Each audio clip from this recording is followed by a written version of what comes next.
SER Podcast. Hola, soy Carlos Sevilla y escuchan Hora 25 de los negocios. Hoy leemos las implicaciones que puede tener en la economía y en el bolsillo de los ciudadanos la revisión del mercado de emisiones de CO2 que acaba de proponer la Comisión Europea. Una propuesta, incluido junto con otras en el llamado programa Fit for 50, y que plantea extender el mercado de emisiones a sectores que hasta ahora estaban exentos, lo que podría afectar a la economía de muchas empresas y familias. Lo explicamos. Hasta ahora, las empresas de la industria y del transporte aéreo tenían asignados unos derechos gratuitos de emisión de CO2 y cuando emitían por encima del límite establecido acudían al mercado para comprar nuevos derechos de emisión. La novedad ahora es que la Comisión plantea que acudan también a ese mercado sectores como el de la gasolina, el gasóleo y el gas para calefacción, es decir, los carburantes del transporte por carretera o los combustibles que usan las viviendas. Todos sabemos que los edificios representan hoy el 40% del consumo energético y las emisiones del transporte por carreteras han aumentado constantemente. No descendido, sino aumentado, y tenemos que revertir esta tendencia. Son los argumentos que daba la presidenta de la Comisión Europea en la presentación del plan.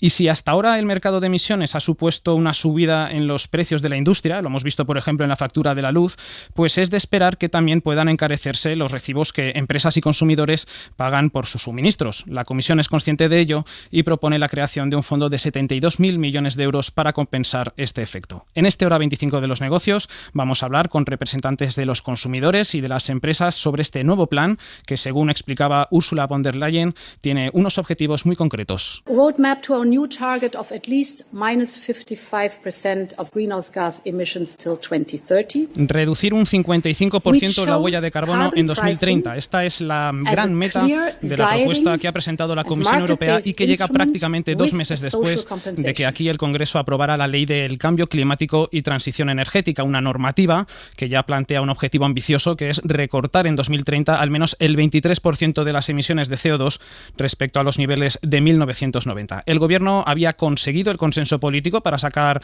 adelante esta hoja de ruta. Eladio Meizoso, buenas noches. Hola, buenas noches. Y el Ejecutivo acoge con preocupación los nuevos objetivos que plantea Bruselas. La primera reacción del Gobierno español hay que enmarcarla en la situación actual. Con los precios del mercado de CO2 disparados, cotizan al doble que hace un año, gravan las emisiones del gas natural que se usa para producción eléctrica y son una de las causas de la actual carestía de la luz.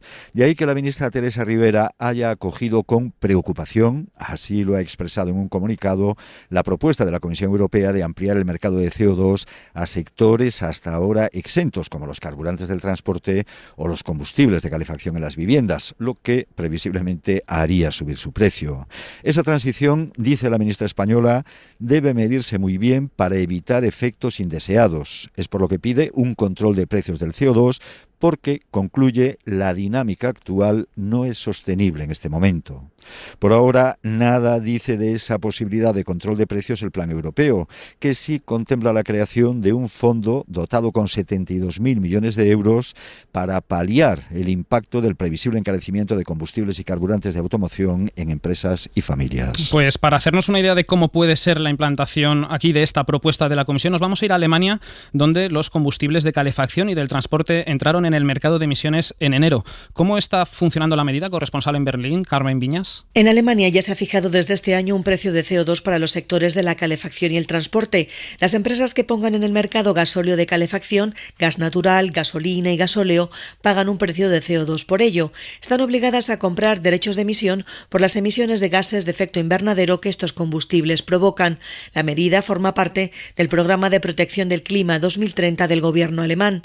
El precio de salida, fijado por el Ejecutivo de Merkel, tras llegar a un acuerdo con los Länder, es de 25 euros por tonelada. Aumentará gradualmente hasta los 55 euros en 2025. Para 2026 se aplicará una horquilla de entre 55 y 65 euros. Pretenden una introducción moderada para evitar una carga financiera excesiva para los ciudadanos y las empresas. El Gobierno cuenta con que el nuevo precio del CO2 encarecerá el consumo de combustibles fósiles para calefacción y automoción, lo que hará que valga más la pena el uso de tecnologías respetuosas con el medio ambiente. Esto es lo que ha pasado en Alemania. Ahora vamos a preguntar aquí a los sectores que podrían verse más afectados por estos cambios. El primero, a lo mejor muchos nos están escuchando al volante, los camioneros.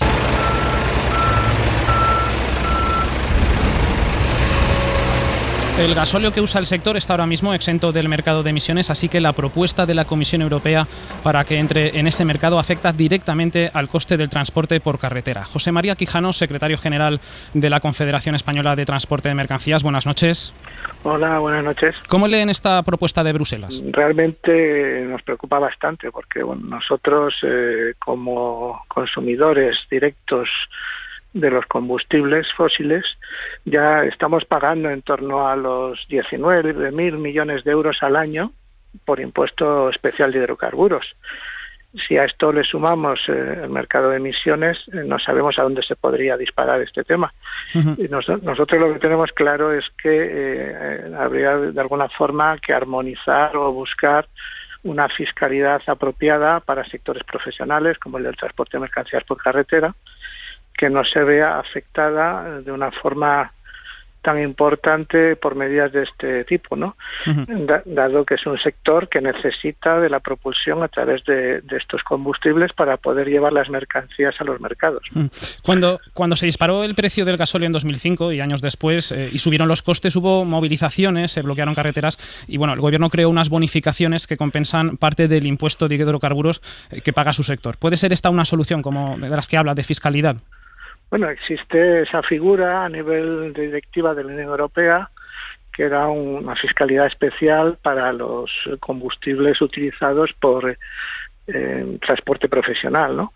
Que de alguna forma venía a paliar un poco las subidas y los aumentos de los impuestos de los hidrocarburos. Pero aún así, el impuesto que grava el combustible es alto y además España, que es un país periférico, depende muchísimo del trasladar las mercancías a los mercados de Europa, con lo cual tenemos un consumo frecuente y habitual del mercado de transporte de mercancías por carretera que hace que nuestros productos puedan salir al exterior. Uh-huh. Entonces, esto ya no solo afectaría directamente al sector del transporte, sino a toda la producción española. Claro.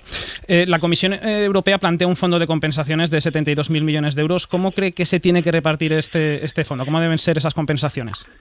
Hombre, yo creo que es que todavía no está claro cuál va a ser la política final. Tengan en cuenta que esto se acaba de anunciar ahora, y para que esto se pudiese poner en marcha, pues seguramente pasarán hasta 5 años, porque primero tiene que pasar por las instituciones europeas, tanto Parlamento, Comisión como Consejo, poder llegar a un acuerdo y luego esto al final se plasmaría en una directiva que había que transponerla a la legislación de los países con otros 2 años. Uh-huh. Por lo tanto, probablemente este tipo de medidas tardarán. Uh-huh. Y sobre todo porque va a crear mucha problemática y va a haber mucha discusión al respecto, porque esto va a afectar tanto a ciudadanos como a empresas y de una forma bastante importante, ¿no? Señor Quijano, quería aprovechar que hablamos con usted en el programa para preguntarle por la propuesta del Gobierno para pagar por el uso en las autovías. ¿Creen que el cambio de titular en el Ministerio de Transportes que con este cambio puede haber una modificación de esa propuesta o quizá retirarla? Esperemos que sí. Bueno, de las pocas intervenciones que hemos visto hasta el momento de la ministra, comentaba que iba a tener una política de continuidad con lo que hasta ahora estaba haciendo el Ministerio. Todavía no hemos estado sentados con ella, no sabemos exactamente cuáles van a ser sus posicionamientos al respecto, pero nosotros seguimos con el compromiso del anterior ministro, que no se haría nada al respecto sin un consenso con el sector, y entendemos que no es un compromiso de un ministro, sino un compromiso de gobierno. Uh-huh. Y como tal, suponemos que la ministra lo va a mantener en vigor y tendrá previamente que hablar sobre este asunto con el sector, ¿no? Pues José María Quijano, de la Confederación de Transporte de Mercancías, gracias por estar hoy en Hora 25 de los Negocios. De nada, muchísimas gracias. Visto cómo afecta el nuevo plan al transporte por carretera, nos subimos al avión.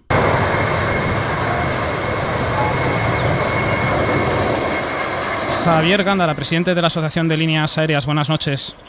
Hola, buenas noches, ¿qué tal? El sector ya participaba en el mercado de emisiones de CO2, pero la propuesta de Bruselas plantea algunas condiciones, cambios en ese mercado. ¿Cómo afectan al transporte aéreo?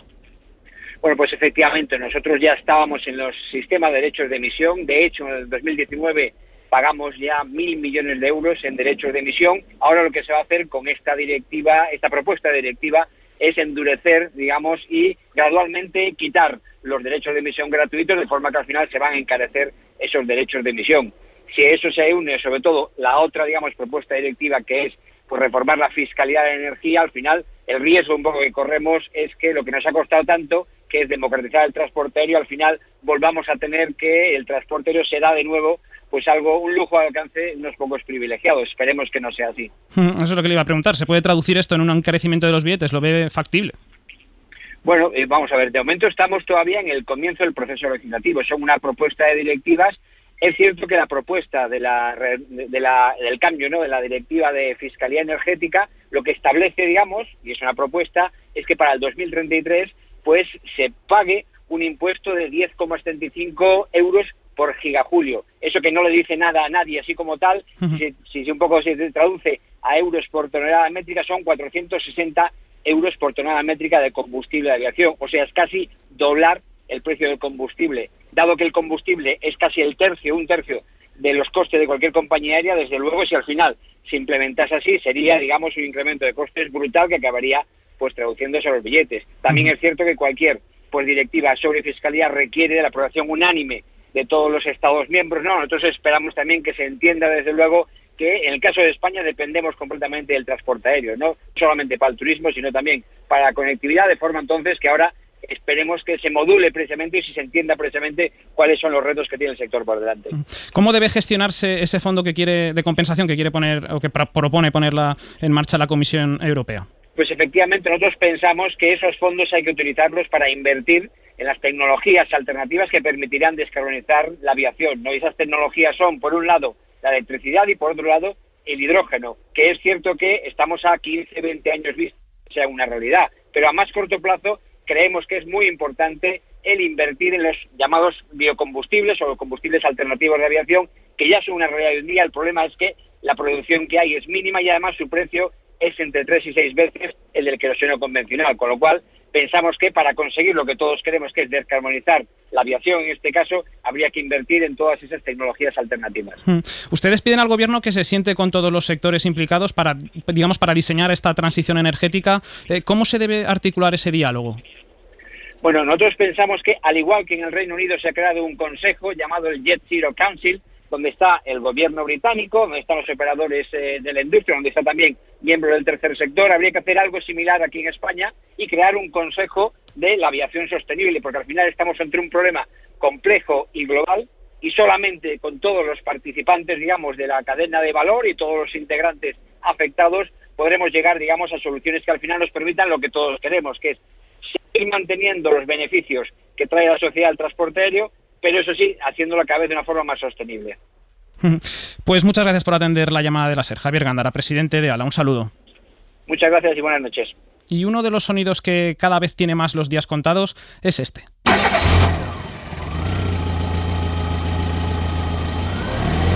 Los coches de combustión deben ir desapareciendo hasta que, según los objetivos de la Comisión, en 2035 todos los vehículos que se vendan nuevos sean de cero emisiones. Esto sacude al sector de la automoción, que representa el 11% del PIB español y que no está consiguiendo recuperarse del impacto de la pandemia al ritmo que esperaba. Arturo Pérez de Lucia es el director general de la Asociación Empresarial para el Impulso del Vehículo Eléctrico. Buenas noches.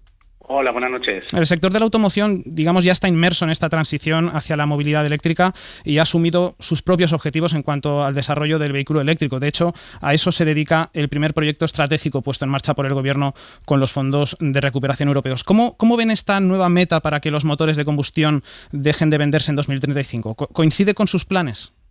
Bueno, a ver, es una meta ambiciosa, es una meta a la que se enfrentan los fabricantes de automoción y es una meta que viene además de antaño, ¿no? Porque esto todo surge de un reglamento europeo, el 443/2009, de abril de 2009. O sea que ya tenemos un origen de este objetivo de reducción de emisiones que viene de años atrás, ¿no? Entonces, de hace más de una década. Con lo cual, pues bueno, esto es un objetivo que se sabía que se iba produciendo, por lo tanto, pues se han estado preparando, se van preparando las fábricas, no con poco esfuerzo, pero bueno, este es el objetivo, porque en España, como bien sabéis, somos productores de vehículos y también productores de vehículos eléctricos, y esa transformación es absolutamente necesaria para seguir manteniendo pues el nivel de competitividad, empleo y sobre todo representatividad que tiene el peso de la automoción en España, ¿no? Este cambio en el mercado del CO2 para que entre en la gasolina y el gasóleo, que puede gravar, digamos, la combustión, ¿puede provocar un cambio en la demanda del vehículo eléctrico lo suficientemente grande, digamos, como para acelerar el cumplimiento de los objetivos que tienen marcados?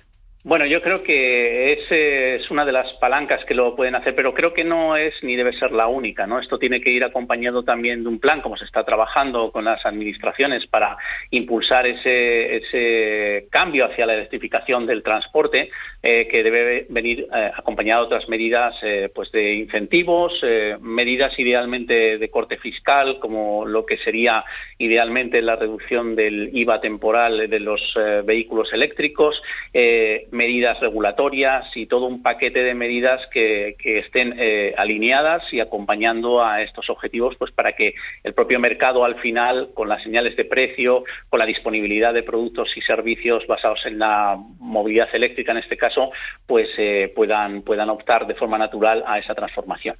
¿En qué punto está el desarrollo del vehículo eléctrico en España y también, digamos, comparado con los países de nuestro entorno?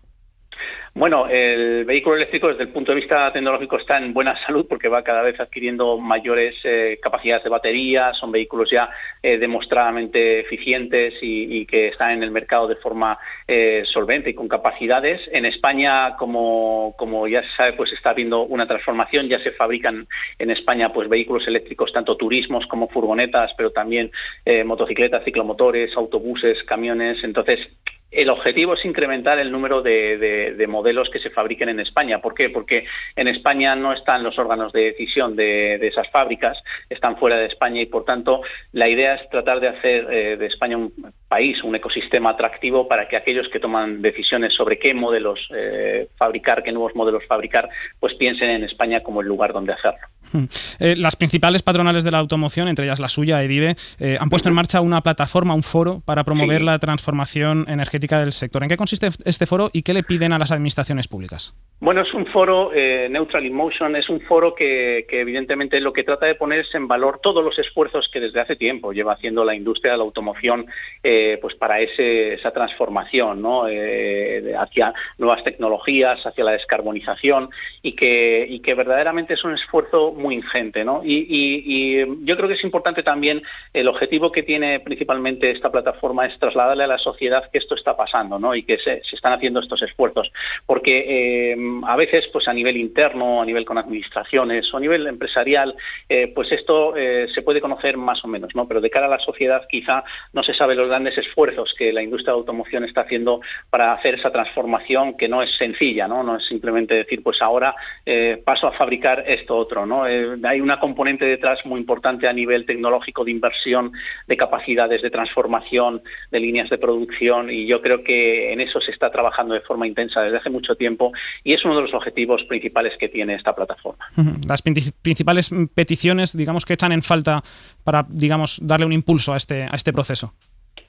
En primer lugar, se está haciendo esa transformación que tiene que ir acompañada de las ayudas de las administraciones públicas, porque la industria no puede hacer esto solo, ¿no? Con lo cual, se necesita la administración pública para que pueda ir acompañando, sobre todo al sector industrial para esa transformación, ¿no? Porque estamos en un momento muy delicado, como es evidente, de la industria de la automoción. Estamos en una revolución industrial, tecnológica y de servicios. El enfoque es hacia el vehículo eléctrico conectado, compartido y autónomo, y verdaderamente se necesita pues que la administración pública, en este caso el gobierno, pero también las administraciones regionales y locales trabajen de forma muy estrecha, ¿no? Y muy alineada con lo que sería la industria para conseguir que esos objetivos se hagan de forma eficiente. Pues Arturo Pérez de Lucia, director general de EDIVE, muchas gracias por estar esta noche con nosotros. Gracias a vosotros. Un saludo. Ya hemos repasado cómo puede repercutir el programa de Bruselas en las cuentas de las empresas. Ahora miramos al bolsillo de los consumidores.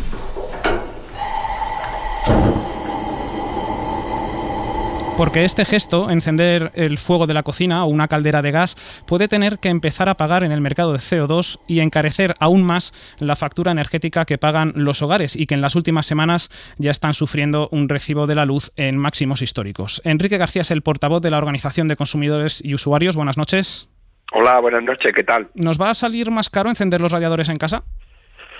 Bueno, pues habrá que ver cuál es el impacto de las medidas el paquete de medidas que se ha aprobado la Comisión Europea y que tienen por objeto extender o modificar la fiscalidad verde. De momento, lo que sí estamos observando es que en materia eléctrica el incremento de precios de emisión de CO2 pues está motivando una fuerte subida del precio de la electricidad, algo que va de alguna manera en contra de los objetivos que son aumentar la electrificación, ¿no?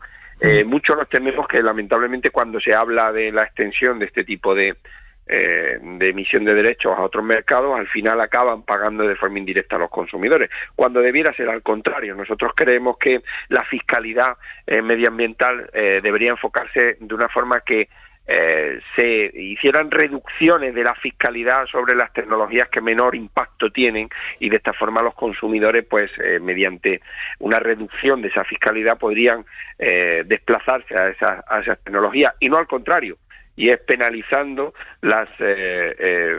en este caso las tecnologías que más impacto tienen y encareciendo la factura energética de los hogares que ya están al límite de alguna manera. ¿Los consumidores podrían percibir algo de ese fondo multimillonario que se está poniendo en marcha para las compensaciones?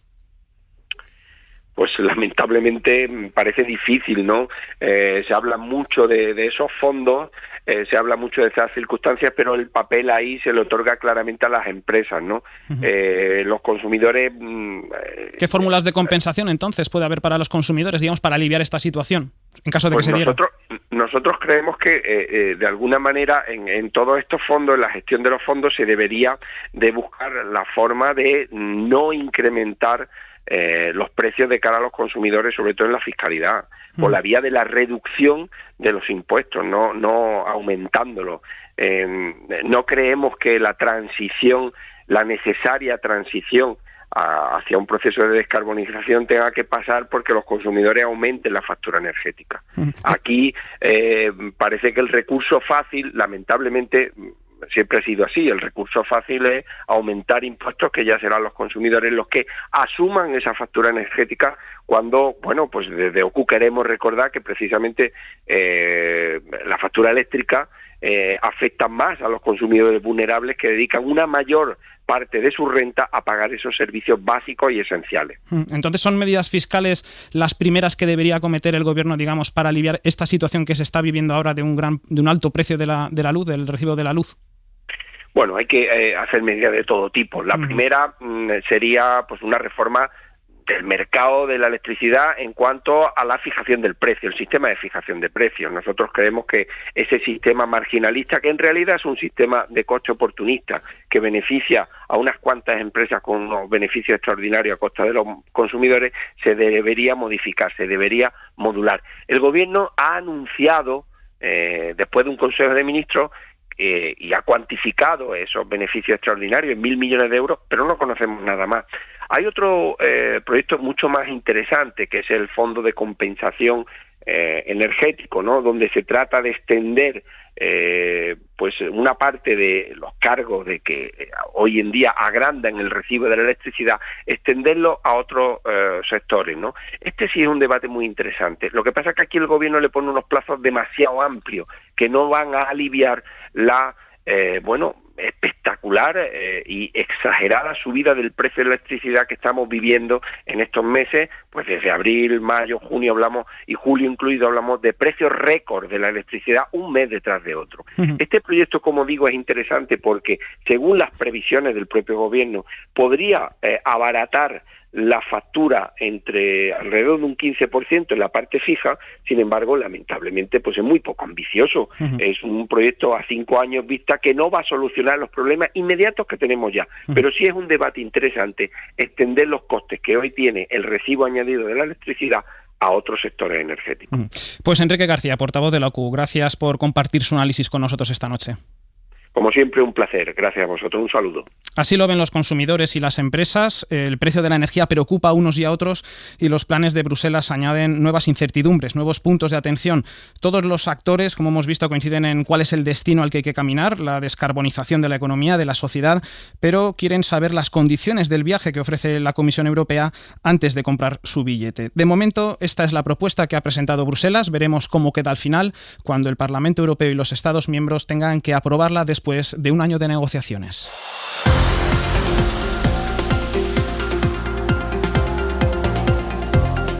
Suscríbete a Hora 25 de los negocios. Todos los episodios y contenidos adicionales en la app de Cadena SER y en nuestros canales de Apple Podcast, Spotify, iVoox, Google Podcast y YouTube. Escúchanos en directo en la SER de lunes a viernes a las 9:30 de la noche.